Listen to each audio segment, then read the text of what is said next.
साथियों नमस्कार, मैं हरिश्चंद्र बर्णवा इस वीडियो में आप सभी का स्वागत करता हूं। दोस्तों, एक वक्त था जब पूरी दुनिया महसूस करती थी कि इस दुनिया में अगर कहीं भी युद्ध हो तो अमेरिका को फायदा होता है। और मैं बार बार आपको कहता रहा हूं दोस्तों कि अमेरिका इस कोशिश में रहता है कि अगर कहीं युद्ध हो तो अमेरिका का फायदा होता है। मगर प्रधानमंत्री मोदी के आने के बाद यह दौर बदल गया।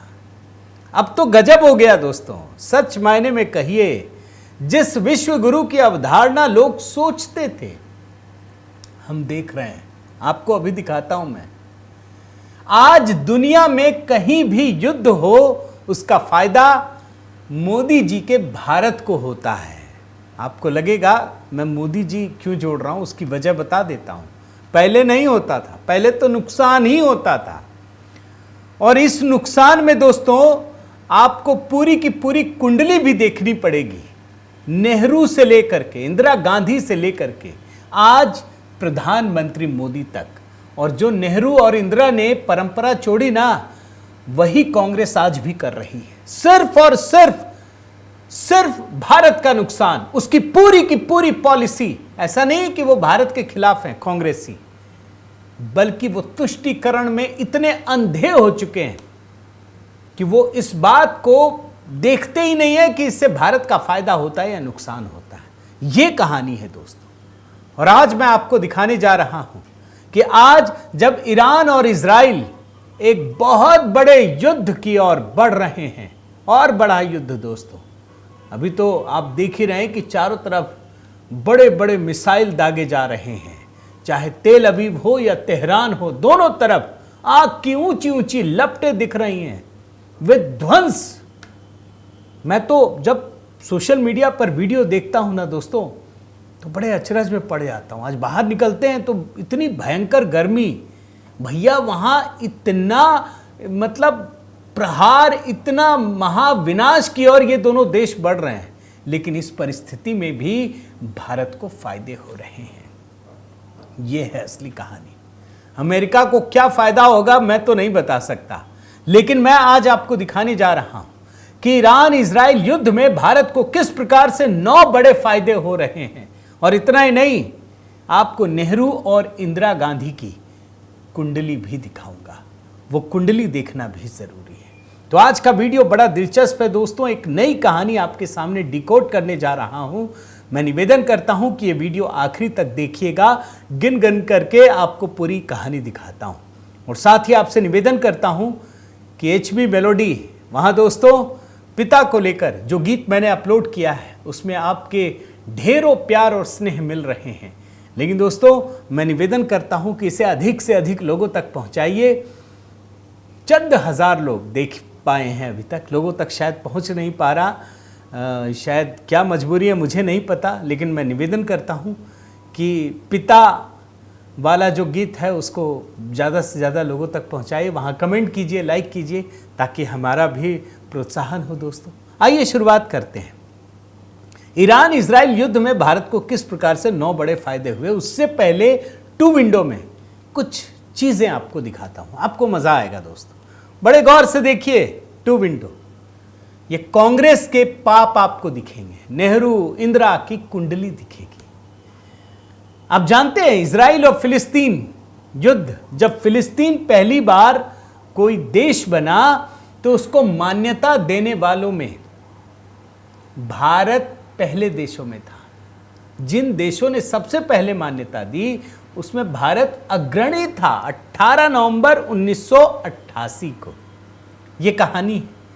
लेकिन क्या आप जानते हैं कि फिलिस्तीन का जो सबसे बड़ा सैन्य संगठन है हमास, वो कभी भी कश्मीर के मुद्दे पर भारत का साथ नहीं देता।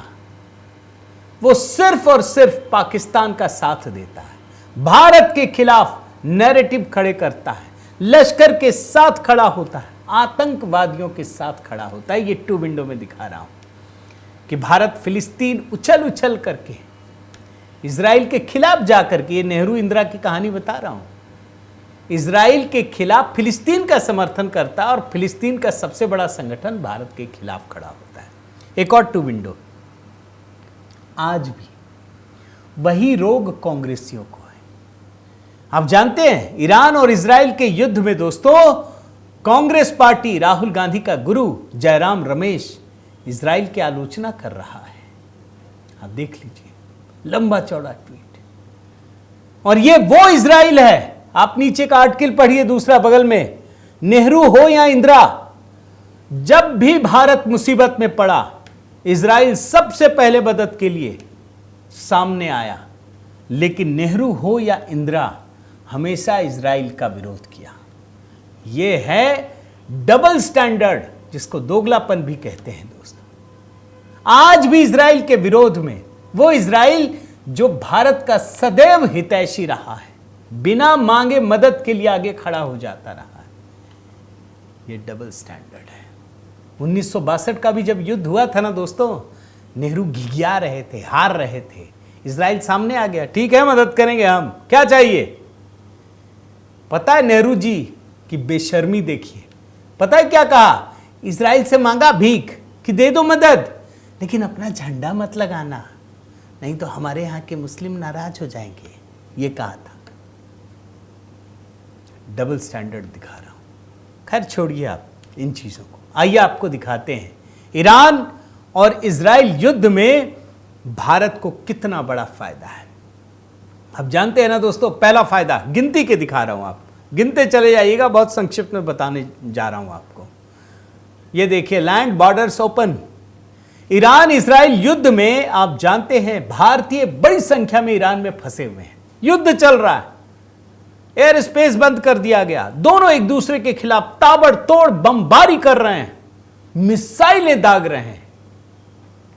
ईरान ने भारतीयों के लिए अपने लैंड बॉर्डर्स को खोल दिए, बोले कोई दिक्कत नहीं होनी चाहिए, जितने भारतीय हैं आप सुरक्षित निकलिए। हर देश का नागरिक परेशान है। आपने देखा है ना दोस्तों, इजराइल रूस और यूक्रेन युद्ध में किस तरह से भारतीय झंडा दिखाते थे, तिरंगा, और वहां लोग उनको छोड़ देते थे। पाकिस्तानियों में भी वो भारत का झंडा लेके घूम रहे थे। यह है मोदी की ताकत, यह है भारत की ताकत दोस्तों। इस युद्ध में भी भारतीयों को प्राथमिकता देते हुए उसे बाहर निकलने के लिए हर वो छूट दी जा रही है जो युद्ध के समय संभव नहीं होता। पहला फायदा। दूसरा फायदा, इजराइल और ईरान दोनों ही भारत के दोस्त हैं दोस्तों, दोनों ही भारत के दोस्त हैं, और दोनों के ऊपर भारत ने जिस प्रकार से स्टैंड लिया है वो गजब है। ना काहू से दोस्ती, ना काहू से बैर।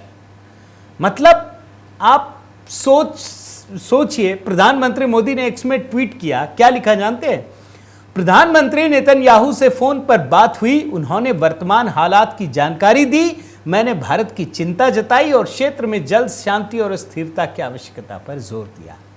चिढ़ गए कांग्रेसी। जयराम रमेश बोलने लगे इजराइल की आलोचना करो। क्यों करे भाई, क्यों करे? इजराइल तो हमेशा साथ देता है। क्या ये नेहरू और इंदिरा गांधी की तरह काम करेंगे? नहीं करेंगे। और आपको मैं बताऊं दोस्तों, अभी एससीओ की बैठक हुई, उसमें इजराइल और ईरान को लेकर के संघाई सहयोग संगठन ने इजराइल की निंदा की है। भारत ने स्पष्ट कर दिया कि वो किसी चर्चा में भाग नहीं लेगा। और सबसे बड़ी बात, इजराइल और ईरान दोनों भारत के शांति के पक्ष को समझते हैं। दूसरा पॉइंट है, दूसरा बड़ा फायदा। तीसरा बड़ा फायदा, भारत की कूटनीति पर इजराइल और ईरान दोनों को ही भरोसा है।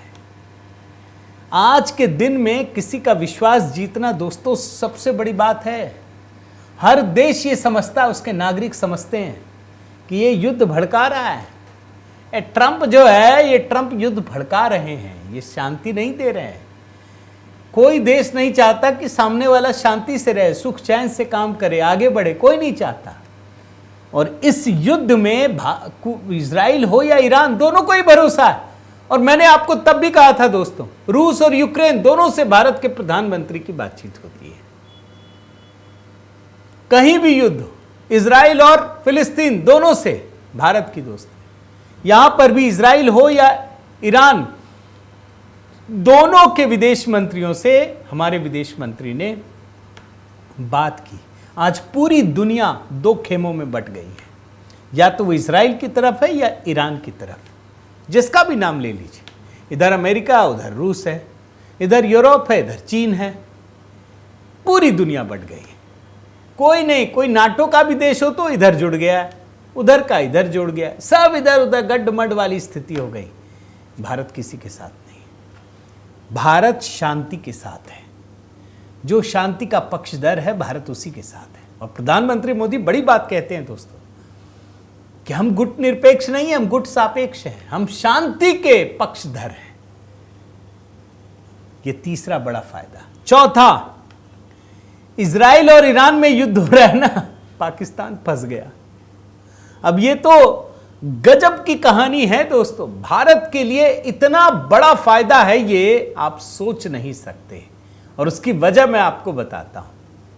अभी ईरान ने इजराइल को एक बहुत बड़ी धमकी दी है। जानते हैं क्या दी है? कि अगर हम पर इजराइल ने परमाणु बम से हमला किया तो पाकिस्तान इजराइल पर परमाणु बम फेंक देगा। अब देखिए, हम पर हमला किया तो पाकिस्तान परमाणु बम फेंक देगा। यह बहुत बड़ी कहानी है। ईरान पर क्यों हमला हो रहा है जानते हैं दोस्तों? अमेरिका क्यों खिलाफ है ईरान के खिलाफ? वो इसलिए है कि ये कहीं परमाणु बम ना बना ले। अब बना ले, ये खतरा क्यों है? क्योंकि ईरान जो है वो इजराइल को मिटा देगा। इसलिए ईरान को परमाणु बम बनाने नहीं देना। वो बिल्कुल करीब पहुंच गया था, उसको ध्वस्त कर दिया। सारे वैज्ञानिक मार दिए, खुलेआम मार दिए। अब इस खबर से जो ईरान ने कहा, पूरी दुनिया की नजर पाकिस्तान के परमाणु बम पर टिक गई है। अब ये समझ गए हैं कि ये देश जो है ये पागलों का देश है। इस देश पर आप विश्वास नहीं कर सकते। ये मानवता के खिलाफ है। ये हर वक्त परमाणु बम की धमकी देता है। और इस बात को पाकिस्तान भी समझ गया। तुरंत उसके विदेश मंत्री आए, बोले हम नहीं कहे, हम ऐसा नहीं कहे, अगर जो होना हो गया। तो बैठे बिठाए पाकिस्तान के नैरेटिव को सामने लाकर पाकिस्तान की मंशा पूरी दुनिया में उजागर हो गई है। ये इस ईरान और इजराइल युद्ध से फायदा हुआ है। ये चौथा फायदा। पांचवा फायदा, आप जानते हैं युद्ध तो ईरान और इजराइल के बीच हो रहा है दोस्तों। तबाह कौन हो रहा है पता है आपको? ये दोनों तो जो हो रहे होंगे, पाकिस्तान तबाह हो रहा है। अब ये गजब की कहानी है। हम तो ये जानते थे ना, बेगानी शादी में अब्दुल्ला दीवाना। यहां तो लेना ना देना वो जाके बर्बाद हो रहा है। कैसे हो रहा है ये देखिए। इधर ईरान इजराइल में मिसाइल अटैक, उधर पाकिस्तान में मच गया हाहाकार। पेट्रोल डीजल महंगा। रविवार की रात को एक बहुत बड़ा फैसला किया पाकिस्तान की सरकार ने। बोला युद्ध हो रहा है, हमको तेल की कीमत बढ़ानी पड़ेगी, हम बर्बाद हो रहे हैं। और कितना बढ़ाया सुन लीजिए। जिन लोगों को मोदी जी से बड़ा वो लगता है कि मोदी जी तो बहुत बदमाश आदमी हैं, उनके लिए बता दूं, पाकिस्तान में दोस्तों अधिसूचना जारी करके पाकिस्तान के वित्त विभाग ने डीजल के प्राइस में 7 रुपये 95 पैसे की बढ़ोतरी की है और पेट्रोल के प्राइस में 4 रुपये 80 पैसे प्रति लीटर। और कीमत कितनी हो गई जरा वो भी सुन लीजिए। हाई स्पीड डीजल पहले था 254 रुपया 64 पैसा और अब है 262 रुपया 59 पैसा। यानी डीजल का प्राइस हाई स्पीड 263 रुपया है पाकिस्तान में और पेट्रोल का 253 रुपया 63 पैसा से बढ़कर 258 रुपया 43 पैसा, मतलब 258 रुपया 43 पैसा पेट्रोल की कीमत है। लड़ रहे हैं ईरान इजराइल, बर्बाद हो रहा है पाकिस्तान। तो यह है पांचवा फायदा। छठा फायदा, इजराइल ने भारत का जो ऑपरेशन सिंदूर है उसमें खुलकर समर्थन किया था। आप जानते हैं ना, अभी जो युद्ध हो रहा है ना दोस्तों, भारत ने किसी का खुलकर समर्थन नहीं किया, यह बात समझ जाइए। लेकिन इसके बाद भी इजराइल भारत के ऑपरेशन सिंदूर में एकदम साथ खड़ा है।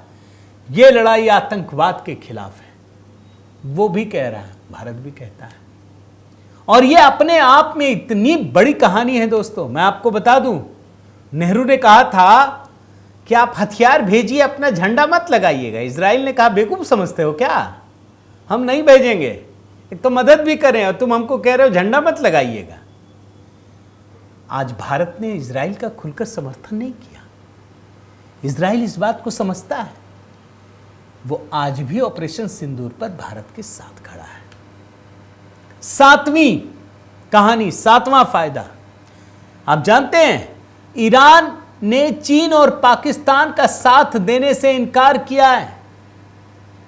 आप ईरान के स्टैंड को बता रहा हूं दोस्तों, यह पहली बार है इतिहास में जब भारत ने इजराइल की आलोचना नहीं की है। अगर कांग्रेसी सरकार होती ना, तुष्टीकरण में गड्ढे के अंदर घुस गई होती, इजराइल की इतनी आलोचना कर दी होती। भारत सरकार ने आलोचना नहीं की। ऐसा नहीं कि ईरान का खुलकर साथ दिया, बोला कि हम शांति के पक्षधर हैं, लेकिन ईरान चीन और पाकिस्तान का साथ नहीं देता। कश्मीर पर चुप्पी है। यह अपने आप में बहुत बड़ी कहानी है दोस्तों, बहुत बड़ा फेरबदल है। मैं ये कहता हूं ये बहुत बड़ा फायदा ये इस युद्ध से भी सामने आ रहा है। और आठवां फायदा, आज भी इस परिस्थिति में भी दोस्तों, ईरान हो या इजराइल, दोनों ही भारत को अपना सबसे मजबूत दोस्त मानते हैं। दोनों लड़ रहे हैं, उसके बाद भी दोनों मानते हैं। इजराइल अपने आर्थिक रिश्ते के लिए भारत को सबसे बड़ा सहयोगी मानता है ईरान, और इजराइल को देखिए, रक्षा उत्पादनों के लिए भारत से बेहतर अन्य कोई देश दुनिया में दिखाई नहीं देता। ये दोनों देशों की कहानी, दोनों लड़ रहे हैं। पूरी दुनिया दो भागों में बटी और दोनों भारत को सबसे मजबूत सहयोगी मानते हैं। और आखिरी फायदा मैं आपको बताता हूं, वो ट्रंप को लेकर है दोस्तों, डोनाल्ड ट्रंप को। डोनाल्ड ट्रंप एक टेप रिकॉर्डर बन गए हैं। वो जहां बोलते हैं बस यही बोलते हैं, भारत पाकिस्तान युद्ध रोक दिया, भारत पाकिस्तान युद्ध रोक दिया। जबकि सच्चाई ये है दोस्तों कि ट्रंप की हालत राहुल गांधी से भी ऊपर वाली हो गई है। वो दरअसल पूरी दुनिया के पप्पू बन गए हैं डोनाल्ड ट्रंप। उन्होंने जहां मुंह खोला वो देश में युद्ध भड़क गया, जहां नहीं भड़कना था वहां भी भड़क गया। युद्ध तो भारत के प्रधानमंत्री मोदी की वजह से रुका था, ये पूरी दुनिया जानती है। और मजा देखिए, ये महाशय कह रहे थे कि हम ईरान से ये कर देंगे, वो कर देंगे, हम दोनों में मध्यस्थता कर देंगे, वो कर देंगे। युद्ध और भड़कते जा रहा है। आज के दिन में दोस्तों इजरायली राजदूत खुलकर कह रहे हैं कि वास्तव में प्रधानमंत्री मोदी ही मध्यस्थता कर सकते हैं, ट्रंप का नाम ही नहीं ले रहे। इजराइल के प्रधानमंत्री ने पहले मोदी जी को फोन किया, ट्रंप को नहीं किया। जानते हैं ये आदमी और भड़का देगा, ये काम का नहीं आदमी, ये केवल अपने स्वार्थ का है। ईरान भी समझता है कि अगर भारत के प्रधानमंत्री, लेकिन होता क्या है ना दोस्तों, सोचना और करना दोनों अलग अलग चीजें होती हैं। मतलब आप कूद पड़े जबरदस्ती किसी की लड़ाई में और खुद को फंसा दे, ये कोई बेहतरी नहीं है, ये कोई अच्छा कदम नहीं है। प्रधानमंत्री मोदी बहुत ही सोच समझकर कदम उठाना चाहते हैं। तो आज के दिन में ईरान और इजराइल युद्ध, ये मत समझिएगा कि हमारे आपके जीवन पर असर नहीं पड़ेगा दोस्तों। मैं तो आपको एक बयान सुनाता, नेहरू का बहुत पुराना बयान है। कहते हैं ये 50 के दशक में कि कोरिया में युद्ध हो रहा है तो महंगाई बढ़ेगी ना। आज ऐसा भारत में नहीं होता, लेकिन जब युद्ध होता है ना दोस्तों, तो असर तो पूरी दुनिया पर पड़ता ही है। ये बात समझ जाइए, भारत भी अछूता नहीं है। और अगर भारत इसके बावजूद बहुत दूर तक खड़ा है, उससे प्रभावित नहीं हो पा रहा है, बुरा प्रभाव नहीं पड़ रहा है, तो इसकी वजह मोदी सरकार का काम है, वो कन्विक्शन है, वो ताकत है जिसके दम पर वो अपना एक इंडिपेंडेंट रुख अपनाते हैं। इस कहानी पर आप क्या सोचते हैं दोस्तों? मैं चाहता हूं, निवेदन करता हूं कि आप भी बात रखिए। हो सकता है आप कोई नई लकीर खींच दें और शायद वो देश के भी काम आ जाए। ये मत समझिएगा कि हम YouTube के जरिए एक छोटी कहानी रखते हैं ना, इसका असर बहुत दूर तक पड़ता है। इसका असर बड़े बड़े लोगों पर पड़ता है दोस्तों। यही अपनी और आपकी ताकत है। तो आपके कमेंट का इंतज़ार है। मैं चाहता हूं कि आप अपनी प्रतिक्रिया दीजिए। ईरान और इजराइल युद्ध को आप किस प्रकार से देखते हैं बताइए। भारत के नज़रिए से क्या सोचते हैं ये भी बताइए। आपसे निवेदन करता हूं दोस्तों कि अगर आपने चैनल सब्सक्राइब नहीं किया तो ज़रूर कीजिए, लाइक कीजिए, बेल आइकन दबाइए और हाँ, HB मेलोडी दोस्तों आपसे निवेदन है कि वहाँ ज़रूर अपना प्रेम और स्नेह दीजिए। वही मेरी ताकत है। बने रहिए, जुड़े रहिए। बहुत बहुत धन्यवाद। जय सिया राम।